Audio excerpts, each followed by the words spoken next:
everybody! TecThor here and welcome to my tutorial on Istrolid by Treeform. For me, the best indie game of 2016 so far. An awesome strategy game where you assemble your own spaceship units and then have to fight with them against the AI or, more interesting, other people in the multiplayer mode. It is fast, it is tense, and it comes with a huge amount of possibilities to create your own ships, and of course everything has its own properties and a lot of numbers to consider. And that is why today is an awesome day for some gaming and physics. The goal of this episode is to provide you with a strong fleet and enable you to win any battle. In the first part I give you basic information on the game mechanics and show you how to build good and well balanced ships. Then in the second part I give you the blueprints of the 11 calculated, tested and optimized ships of the TecThor fleet. Also, I will provide you with some strategies and procedures to handle every situation.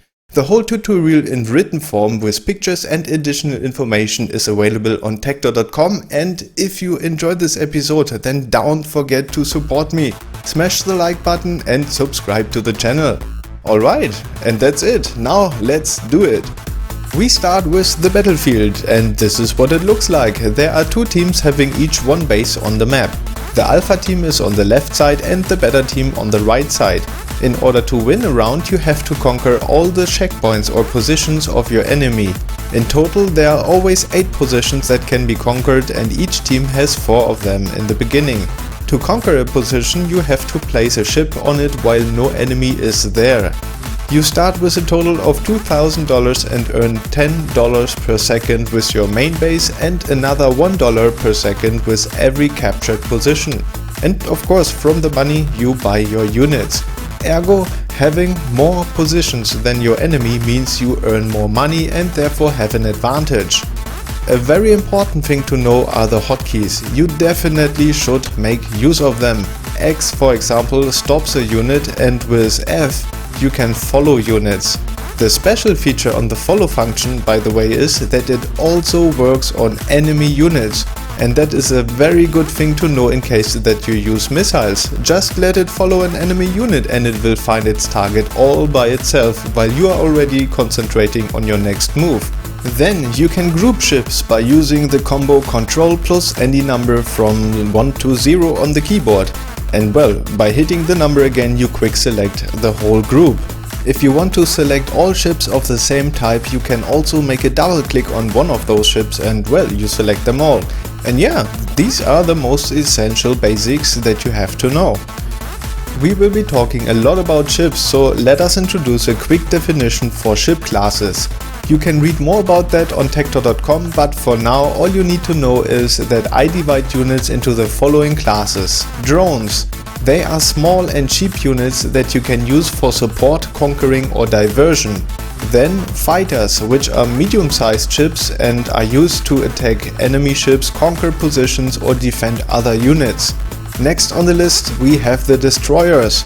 They most often are very big, heavy, slow and expensive. They are for moving the front line towards your enemy, leaving less space and destroying ships or even a complete fleet.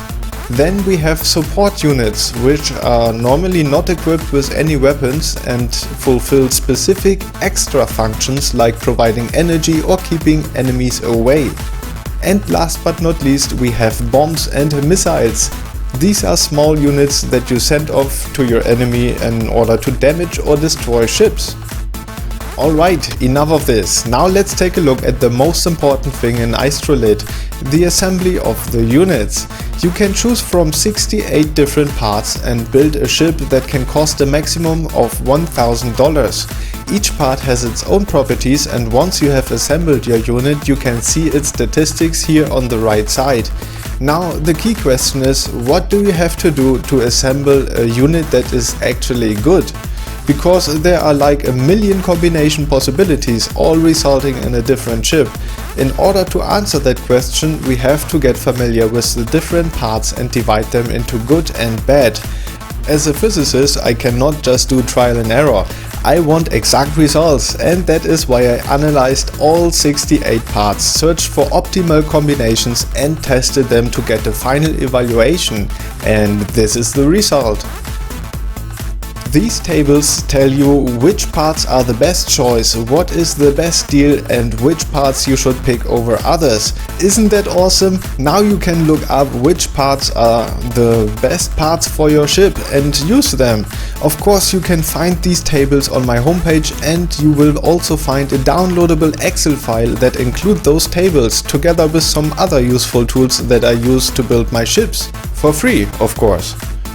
Okay, with that, now we have some pretty good information on the parts, but we still need to discuss a few more things that you should know when assembling your units. In the assembly screen you get those statistics on your ship on the right side. Let me give you some information on what those numbers mean and imply. First, the overall statistics. Your damage output is important, but it is not the most important number here. For the different chip types, I recommend drones have 10 to 25 DPS, fighters 30 to 90, destroyers 80 to 220. Then, the hit points make your ship endure longer but also makes armor necessary, which increases the weight and decreases the movement and turning speed. The necessity of armor differs a lot from ship to ship and how you use it. If you have a long-range ship, for example, that operates from behind the front line, you may not need armor at all. A full contact fighter, on the other hand, will have to swallow a few shots and therefore needs armor. Next we have, and this is very important, the movement speed. This sets or limits the applicable strategies of your fleet. If your fleet is slow, your battle will be slow too, and your opponent can easily read your moves. Therefore, your fleet has to be able to deal with this unpleasant transparency, for example by having heavy ships that are hard to crack. A fast fleet, on the other hand, allows you to make sudden moves and execute special strategies that your opponent might not be able to read. This really depends on the strategy you want your fleet to be able to execute, and you should know that already before designing your units. My thumb rule is drones have 240 to 500 meters per second, so they are really fast. Fighters 100 to 200 meters per second and destroyers 70 to 130. Then we have the turn speed, and this is also a very important parameter. Units that have to be agile or use turret mounts with a limited firing angle need big turning speeds. Units with 360-degree turret mounts, on the other hand, don't really need big turning speeds. So what is a big turning speed? Turning speeds can be classified like that. High turn speeds are 90 to 150 degrees per second, middle 50 to 90 and slow below 50. Having turning speeds above 150 degrees per second doesn't really make sense. The minimum firing angle is 30 degrees for the turret mounts, and having 150 degrees per second will allow your units to get into position for firing into any direction with a maximum time of 1 second. That is nearly always enough time to deal with any situation. The size of your ship is a minor detail, but small ships can dodge bullets and missiles way better than big ones. And the total weight is only important for movement and turning speed. The heavier your unit is, the slower it will be. This can or has to be countered by using bigger wings or more wings and stronger thrust units. Then the maximum weapon range and the maximum angle, well, it's just a minor detail and you don't get the information of all your weapon systems here, so don't look at those numbers but at the detailed setup of every weapon system down there in the lower part of the statistics section. Now let's take care of the energy management, and this is crucial. Most of the errors I see in chips are made here. Therefore, I will give you the most important information on that topic. The bar diagram shows the consumption and generation of energy within 10 seconds if moving and firing all weapons at the same time. The blank bar represents the total capacity of your ship, or the energy reservoir. The blue line represents the energy generation, and if you don't want your ship to run out of energy or operate on less than 100% firing power, then make sure that the generation is equal or bigger than 40% of the total amount of needed energy. The green bar represents the needed energy for movement and the red bar the needed energy to fire all weapons for 10 seconds. Now, a very important thing that you have to know is that the reactors do also recharge all the batteries on board of your ship. And that leads directly to a very important conclusion, which is if you use reactors, always, absolutely always make it a hybrid solution. So combine reactors and batteries. Do not make the mistake to build only reactors into your ship, because this is very pricey and it will lead to a very unbalanced ship in an economic point of view.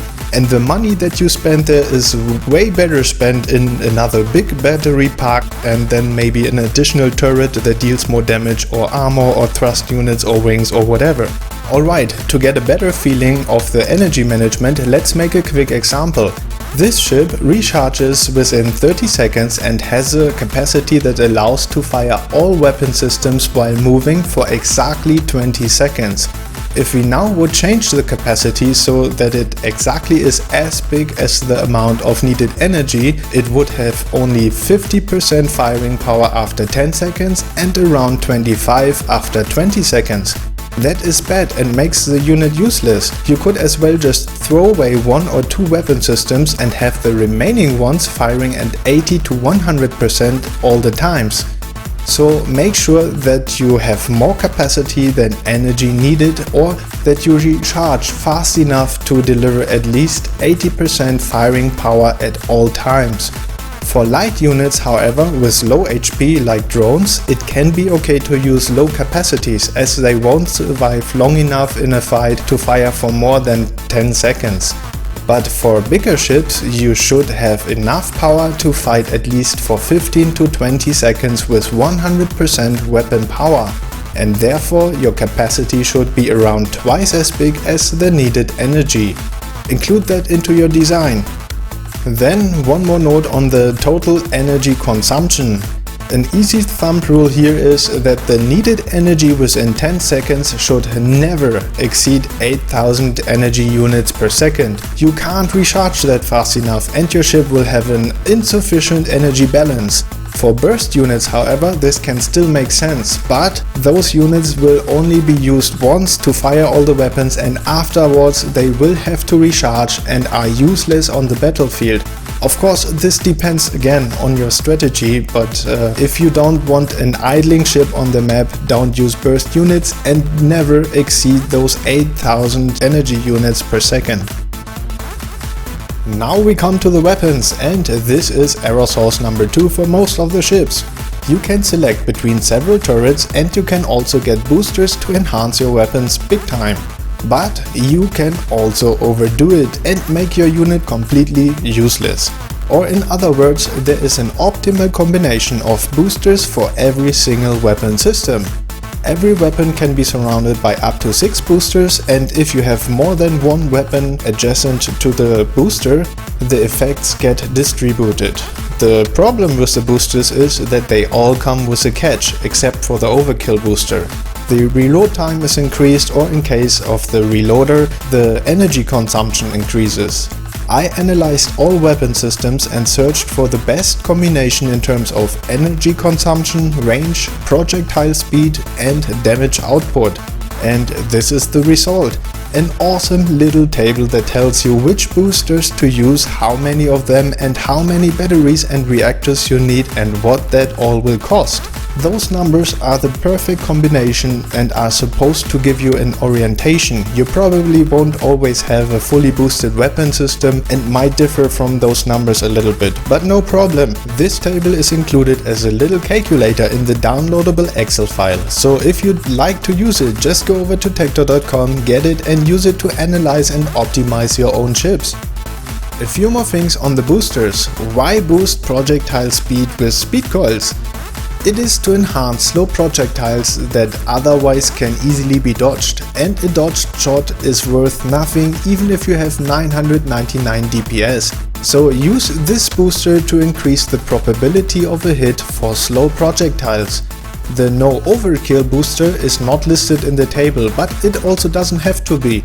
All you need to know on this one is it is best used for slow weapons that shoot projectiles. Examples for that are the face bomb launcher, the EMP gun or the autocannon. The reload booster is the #1 booster for increasing the damage output. And of course you can increase the damage output to its maximum by using only reload boosters, but your energy consumption will also increase big time, making your ship probably a one-shot adventure. For example, a missile launcher with 6 reloaders have a need of 15,446 energy units per second, way more than the 8,000 that we already established as a maximum. In that case, you need 10 big batteries to be able to fight for 20 seconds, or a hybrid solution with 8 big reactors and 2 big batteries.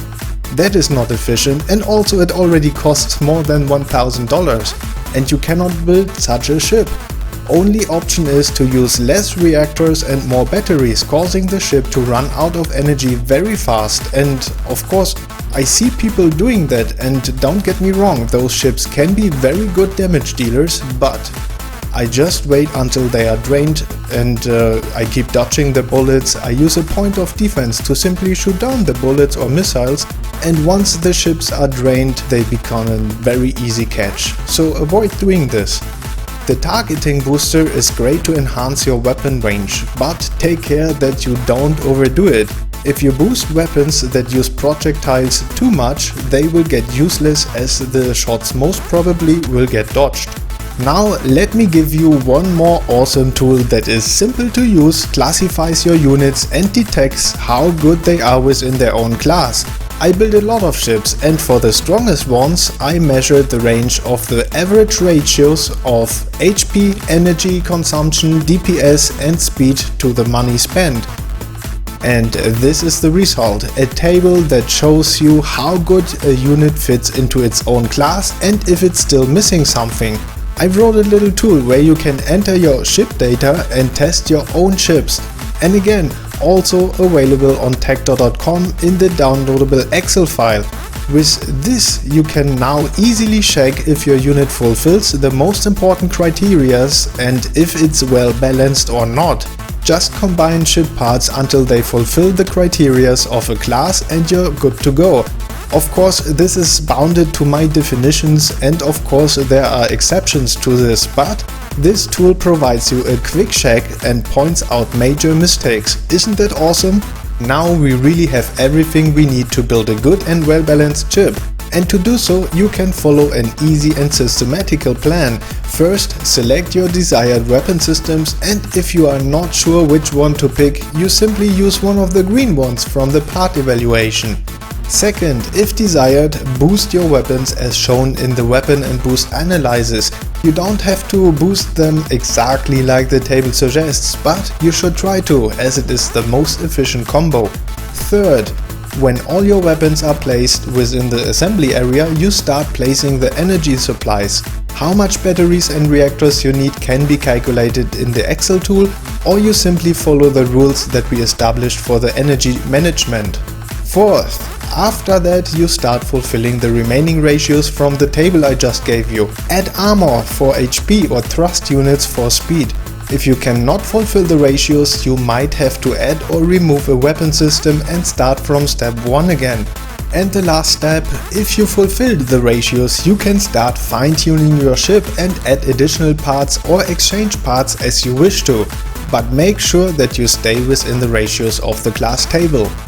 Now, to build up a complete and strong fleet, you can follow this plan. Once your first unit is built, I strongly recommend to use it in the challenge mode against easy, normal and hard enemies to learn how your ship can handle different situations. This is very important, and it kind of already dictates what you will have to build next. Figure out the following things. How far can your ship travel? How good can it chase enemy ships? How many units do you need to win against small, medium or big sized ships or a swarm of drones? And very important, what type of ship or weapon causes you trouble? Answer those questions and you will get the knowledge of when to use the unit and when to avoid using it. This also helps you to figure out what you have to build next in order to counter situations where your unit performs bad. So in the next step, you'll now design a new unit that compensates all the negative aspects of your first unit. Doing that will enable you to handle more and more situations without running into trouble. Keep repeating this process until you manage to deal with nearly every situation. And if you still have some empty slots left, you can start thinking out of the box and add some extra ships that allow you to be flexible in your strategies. And that's it. That's all you need to know in order to build your very own fleet and make it well balanced and strong. Yes, it is quite some work, but that much I can tell you. Going through this process will train your skills in using your own units and in the game in general. Also, you will end up with a very personalized fleet that only you can use to its full potential. This will make you a pretty strong opponent in the multiplayer, and there won't be anything you have to fear. You definitely will have a lot of fun winning game after game. That was part number 1, and now we know pretty much everything on building units. In the next episode we take a look at the TecThor fleet and the strategies to handle any situation. I hope you enjoyed this tutorial so far, and if you did, please do not forget to smash the like button and subscribe to the channel. Alright, I hope to see you in the next part, and until then, have a great time and keep it geeky!